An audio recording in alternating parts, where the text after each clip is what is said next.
The first rule of Fight Club is you do not talk about Fight Club. The second rule of Fight Club is you do not talk about Fight Club. Welcome back to Fact Me Up channel. In today's video, we're going to journey through the gritty and thought-provoking world of Fight Club and uncover 13 fascinating insights about this cult classic film that challenged societal norms and left a lasting impact on audiences worldwide. Get ready to discover the secrets behind the punches and the philosophies that continue to resonate with audiences to this day. Author Chuck Palahniuk first came up with the idea for the novel after being beaten up on a camping trip when he complained to some nearby campers about the noise of their radio. When he returned to work, he was fascinated to find that nobody would mention or acknowledge his injuries.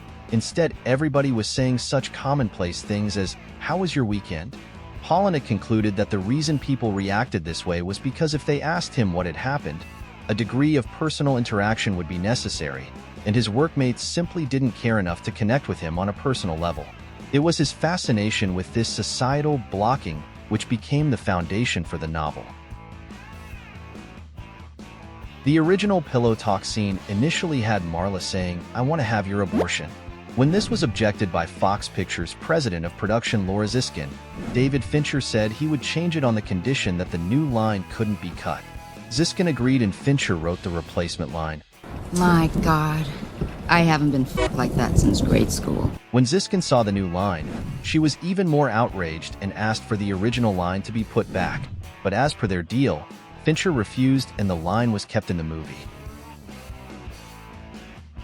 When Tyler catches the narrator listening at the door as he has sex with Marla, he is wearing a rubber glove.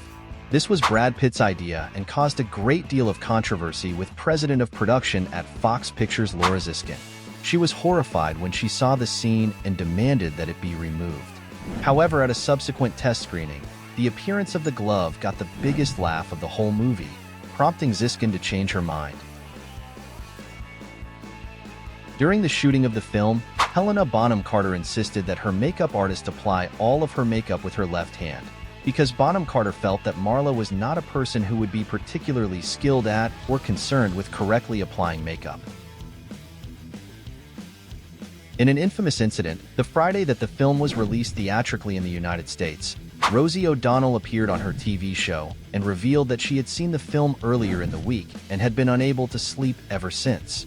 She then proceeded to give away the plot twist ending of the film and urged all of her viewers to avoid the movie at all costs. I don't think you should see it. Frankly, it was disturbing. It disturbed me the whole weekend.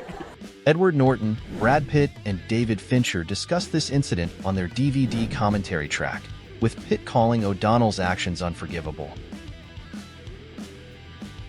In the short scene when Brad Pitt and Edward Norton are drunk and hitting golf balls, both actors really were drunk and they were hitting golf balls directly into the side of the studio's catering truck. David Fincher has said in DVD commentary that there is at least one Starbucks cup in every shot of the movie. He was inspired by his previous film, The Game, with Michael Douglas, where he managed to place a can of haggis in every scene in tribute to his cinematographer Harris Haggis Savides. Starbucks was okay with the idea and claimed to get the joke, with one big exception: the scene in the end of the film where a coffee shop gets completely destroyed. As a result, the giant globe crashes into a fictitious shop named Gratifico Coffee instead of Starbucks. In the scene where the narrator is learning how to fight, Come on, hit me before I lose my nerve.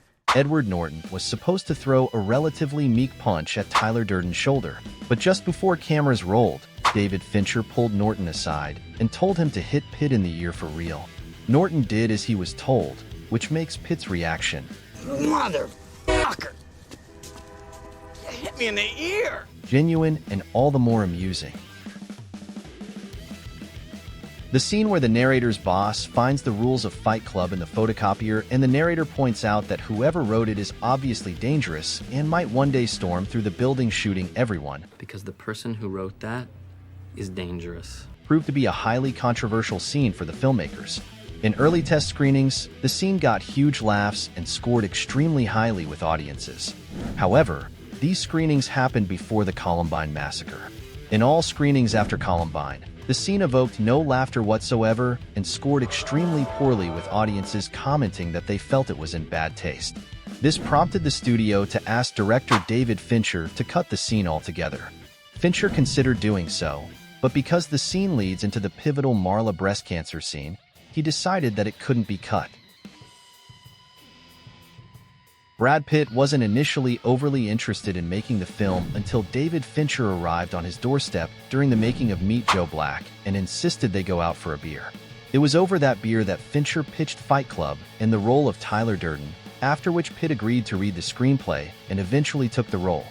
Kicking and screaming, in the end. To ensure that Bob's breasts and love handles hung correctly, his fat suit was filled with birdseed so that it would spill over his pants and give the impression of sagging flesh. Altogether, the suit plus the seed weighed over 100 pounds. Bob is also the only one who wears a shirt during his fights, despite one of the 8 rules being you are not allowed to wear shirts or shoes during fights. 6th rule, no shirts, no shoes. This is because Tyler Durden finds Bob's man boobs to be too gross, and the fact that the fat suit had to be hidden under Meatloaf's shirt. Director David Fincher shot 38 takes of the scene between Tyler Durden and the narrator in Lou's bar after the narrator's apartment has blown up. Each take was filmed with 2 cameras, and for every individual take, Fincher would give the actors a rough idea of what to do, and they would improvise most of the dialogue. Fuck Martha Stewart.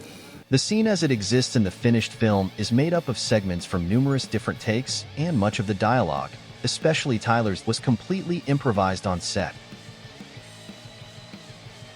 In the scene where Norton's character, at the behest of a support group leader, imagines himself in an ice cave, his foggy breath is partly recycled from the breath effects of Leonardo DiCaprio in Titanic. Visual effects artists remixed the cloudy puffs of air to work for the dreamlike sequence.